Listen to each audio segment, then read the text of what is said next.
Hello. Hello, and welcome back to the SWAN Pricing Show. My name is Filip Vucic. I'm a pricing mentor. I'm Filip Zolota. I am the business mentor. So today we have a fun little topic of destructive clients. So let's talk about all the ways in which clients can show you that it's time to let them go. I mean, it's a very it feels like a very destructive thought to have, right? Letting go of your clients. It feels very much like you're sawing the branch you're sitting on, right? And just wondering when you're going to drop. But taking care of any orchard in the world means sawing off some branches, even ones that were great to have once upon a time, and now they're dry or they're rotten or whatever. So we need to drop some clients at some times because we need enough space to grow and find better clients. And as our businesses grow, as we develop as experts, some clients that were a perfect fit don't so we outgrow them, or they outgrow us because they grow too fast, and now they need somebody with 6 hands and we only have 2 and stuff like that. So let's say that it is a necessity to let some of the clients some of the time. What would be the criteria with which somebody can know this is a good candidate for letting go? I'm using one interesting trigger. It's a matter of balance. So you put yourself in the position like it is happening now. The client is firing you. What is the feel in your gut for the specific situation? Are you angry? Do you feel easy because of that? Do you feel even better? Even a glimpse of being happy for that happening? That is very interesting parameter, and the way you can actually analyze your situation with the client. Not only money-wise, meaning how much they're paying, but generally the level of satisfaction and balance with the client. How much you committed to the deal, how much you're committed to help them and support them. Are you succeeding in achieving all the goals you have set up together? That is one tool I'm using, and I was using always, and the same thing I am suggesting to the people to do as a starting point. Because in the moment, if you feel the unease of that, okay, what is the primary trigger? Is it money? I'm not feeling appreciated enough, or you're doing too much in continuity and you have constant scope creep and other crazy situations, you're working extra hours, whatever. But if you feel the relationship is being unbalanced, that is a good trigger to analyze the situation, case scenario, create a dialogue with the client about it, and if needed, if required, so long, farewell, thank you, bye-bye, with, Yes. yeah, surely appreciating the client, everything goes okay. But as you mentioned, sometimes they outgrow you, sometimes you outgrow them, and it's normal thing in life. People are connecting, people are parting ways, and it's normal stuff in life, and it's nothing against nature. So you just need to be okay and comfortable enough with that. Because one thing I also want to emphasize, because before we go further, is the fact that the moment when some opportunities being closed, immediately new doors are opening. And it's not some mambo jumbo idea. It is the fact, because you don't have the focus with some respectable scope of the activity, and that time can be addressed elsewhere. And that is the point. Yes. So as we talked about many times, because we don't do road work mostly, we do project work. We grow, and our value grows in time. And that means if we have an old price, that sooner or later, that price is no longer going to be a good fit for the value, because 2 years ago we set that price and that price was fine. So we get the client, I don't know, 3,000 a month, and they pay us 1,000 a month, and that's perfect. That's great. However, now we're actually getting them 10, right? Or 7. And that deal is no longer any good. And sometimes people feel like it would be easier to just walk away than just get a new price. That's a matter of value communication, I think, but sometimes yes. And sometimes I've seen people who enter into bad deals in lean times. So there's no other work, and you say, yes, sure, whatever, we can throw that in and throw that in and throw that in. And then some better times come, and now you can see that deal for the exploitative thing that it is, right? So if you have a client that has no intention or interest in offering you a fair deal, depending on what risks you take and stuff like that, sometimes those are the first one to be shed, the exploitative ones, right? I mean, if somebody can say, yes, I know you're getting me 7, but we made a deal for 1, and what are you going to do about it? Okay. I mean, David Baker says the only bargaining chip that we have, and this is I think one of the differences between commoditized services and expertise-based services. I mean, brand power is nice, and being able to sue somebody is always useful, but really nobody's afraid of us. We're small. They usually have more lawyers on tap than we have, close friends. So whatever. So they're not afraid of us. The only actual bargaining chip that we have is taking away our expertise. So you will no longer have access to your expertise, and that's the only thing. The only thing that we can really withdraw, and by the time that we have to use this, they have to know enough about it to care. Otherwise, right?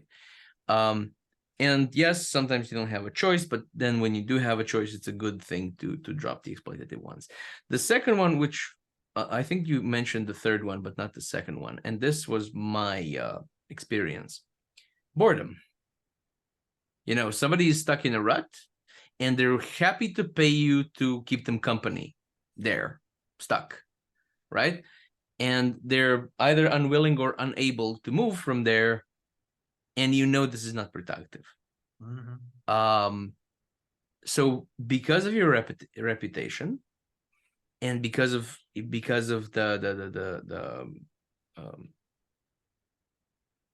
your relationship with that client, it's actually better to say, okay, I can see you can't move right now. I'm moving on. There's no need for you to pay me. And then maybe one day we'll work again. That is interesting thing. And I'm glad that you shaped that in that respectable manner. I was doing one crazy switch and trigger in similar situation where I was firing the client because they needed a change. Why? Because they were stuck in specific frame and moment. They were comfortable with me helping, supporting, and guiding them, but there was a complete lack and missing action, which is a strong no-go by default. So, okay, let's put aside my personal gain, money-wise, etc. I need to actually help this guy. How? I'll be firing them. And that's it. And from that moment, it was a completely crazy situation. What, Philip, why are you doing that? Nothing against you. I'm doing that to help you and support you because that is what you actually need. What do you think? What do you think? And then after that, actually, they reactivated their effort, engagement, and everything. And in the time, we jumped again on the same boat, but they needed that crazy and disturbing situation, at least for that respective moment, simply to happen to help them and support them because there was no other way around because we were trying a lot of stuff and nothing was working. So hit them hard and yeah, see what happens. Surely from the supportive position by default. Yes. When I was employed, and then later that company became a client of mine. So I stepped out and retained them as a client for a while. But they had like 2 projects a year. I prefer like 2 projects a week, a month if I can have it. It's just not all of that, not all of the work in that project was on me anyway. So I had to wait for other people and to wait for approval and to wait until people come back from the skiing season, and then the clients come back from the skiing season, and so much skiing. And you know, it was just for my taste, it was slow. And even as clients, as you said, sometimes we're stuck and then right, call me. Yeah, the only right way to do. And the third one, and I think the exact opposite is the burnout. So we talked about exploitative clients and boring clients, and now we're talking about clients that expect us to burn out. Now, sometimes this is intentional. Sometimes they're just trying to get the maximum of their money, and they know they're going to fry us. And then when we fry, they will say, you know, I can't pay you anymore because you can't work. Sometimes it works like that. Sometimes, you know, the only thing you have with a client is you're using them for something and they're using you for something. And sometimes it's exhilarating work, but it's not sustainable.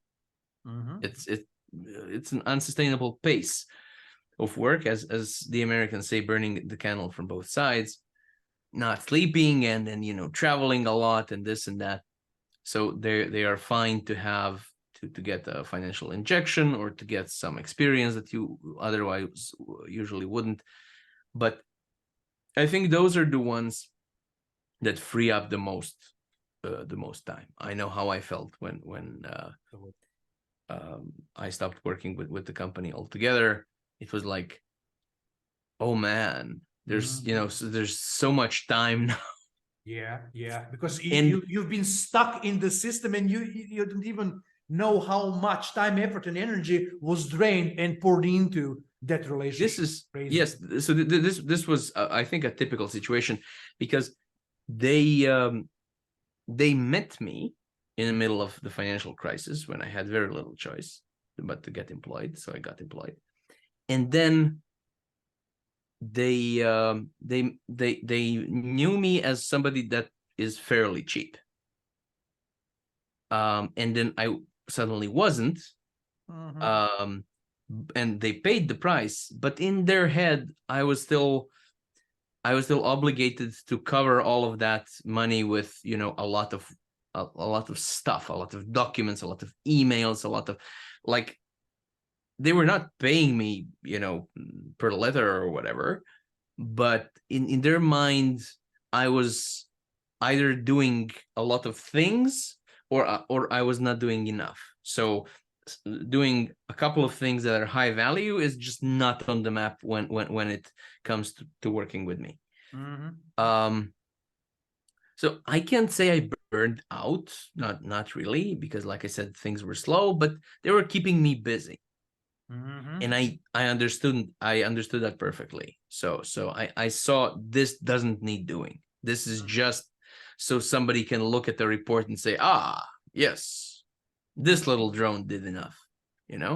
It's a great example, and I stumbled upon the same case during my business career in entrepreneurship for quite some time, and there were crazy situations by default. And as the time flew by, I simply got more strict and more strict. So now I'm rejecting those type of clients, agency wise, even before I sip a coffee, because yeah, it's impossible to work with them. And also, I have the practice reality check on a monthly basis with the clients. I remember we had one client which was very demanding. My team was pouring into soul energy into the project and everything, and they were just requesting more and more and more until I gathered the crazy squad and organized the meeting. Said, okay, now we have a list. In this month, we've did this. We save this amount of money on this, blah, blah, blah, blah, blah. And simply to put them into the right perspective, because as you mentioned, it's quite often they're not the bad guys. They aren't seeing it that way from that perspective. They just want to succeed with the intention, and they don't give a flying duck about what is happening and how that will be impacting on all people involved. So that is important, a moment when you need to be in control and raise the flag and say, okay, this is an issue. We need to resolve this. Or switch the engagement scope, organization-wise, money-wise, and that's it. Yeah, I once wrote about, especially when you have the problem with big companies where some managers, so not owners, but managers, either don't care about the project or because it's a distraction in their goals. So for a company, it might be important, but for them personally, it's a distraction. Or they might want it to fail because that will embarrass a politically relevant opponent, because it was, somebody else's idea that they have to implement, and now if they implement it, so one reason why I basically greatly reduced any business I do with big companies is I don't want to be involved in office politics. And this is it. So this is not a matter of value for the client, because the value for the client here is to fail. So they will be demanding, they will be slow, they will be vague, they will be absent, they will be whatever they want to be in order for this to not. So it's not personal. They didn't choose you because whatever, they chose you because it's not their money. So they can't go with somebody too cheap because that would be obvious. So they want to take a choice that looks like a good choice, like a capable choice, so nobody can blame them for choosing the wrong, in your case, agency. And then they want to see you fail, or don't care what happens with this because it's a distraction in order to achieve some other goal. And their goal is not the same goal as the company has, and nobody can see that and nobody cares, right? So I think that's a much more rare kind of a combination, but it happens. And sometimes people can't believe when it happens. So I've asked them for something and they haven't returned an email in 3 weeks, and now they say you're late. I mean, of course we're late. What else could we be? But there's nothing we can do, right? So yeah, I mean, I've seen that happen. I see that happen. So that's possible. It's just not very likely, and probably it's fine if you have one check a year. So do I have a client that's remotely like that? And yes. But what do you think is the priority of the exploitative, boring, and burnout inducing clients? Well, if you had one of each, which one would you remove? I think that's an interesting question. Which one would be I emphasizing as the primary problem, or? No, so you had 3 candidates for dropping, and one of them you're going to drop first for sure. The others you're going to get around to when you get some new business. Yeah, absolutely. So, the burnout, because burnout because they are demanding the most of the time by default. By default, that is the case. The boredom is quite often not so time consuming, simply due to them being slow, non-responsive, etc. But burnout, it's killing their business, your business, and that entire collaboration is it can have a massive and bad impact on you, on the organization, and everything. Because also what is often happening, the lack of organization in their trenches is transferring to your company, and that's ugly, and that won't be stopping, and that won't be getting better. It's the way how they operate. It's a pattern, and that's the problem. Yeah, it's spilling over, I think. Yeah, absolutely. Yeah, crazy. Absolutely, that one. Absolutely. Yeah, I would agree. The boring ones are the least egregious. With the second being exploitative, because even though that doesn't have to be demanding, it's psychologically tasking. I think it's a heavy thing to carry. This is why people say, you know, I deal with burnout clients by charging per hour, right? Because if they give me that much, and then I just charge them that. In theory, sure. But you can always do something sensible in pricing, and by assuming that they're sensible, and if they turn out to be a burnout inducing client, you can say, look, we don't usually work like this, so yes, that was an emergency, and that was an emergency, everything else is not.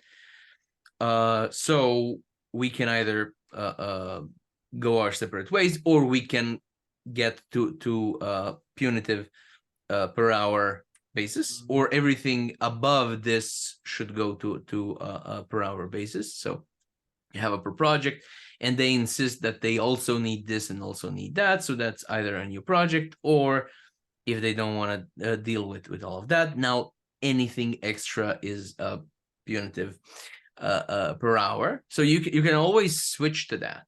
It doesn't mean that you have to let's say taint your normal relationships with normal clients by going you know, money for time in order to avoid these kinds of situations, because these kinds of situations are never what is in the contract, right? It's never what is in the contract. So you can always say, okay, so this is a separate deal, or we can absolutely stop the project and go our separate ways. So I don't think, and also those kinds of clients, they deal with people charging per time all the time, and they know all of the tricks, and they say, well, yes, but technically this was research, this was not work, or yes, but you know, our company policy is not to pay for overtime. I'm not employed, this is not overtime. You can call it overtime, but legally it's not overtime, so I don't care, right? But people, in order not to lose clients, because losing clients is always seen like the end of the world, tend to say yes to too many things and stuff like that. So we don't pay for overtime. Okay. Yeah. I don't want to lose you. No, actually, you're better off losing them, right? Of course, no client is you know, unsalvageable, but some of them are not really worth trying to salvage. Some of them are better off being. So I think this was productive. Where can people find you? People can find me on LinkedIn and also on my mentorship page, philipzolotta.com. People can find me on fearless-pricing.com. So thank you for joining. See you next time on the SWAN Pricing Show. See ya.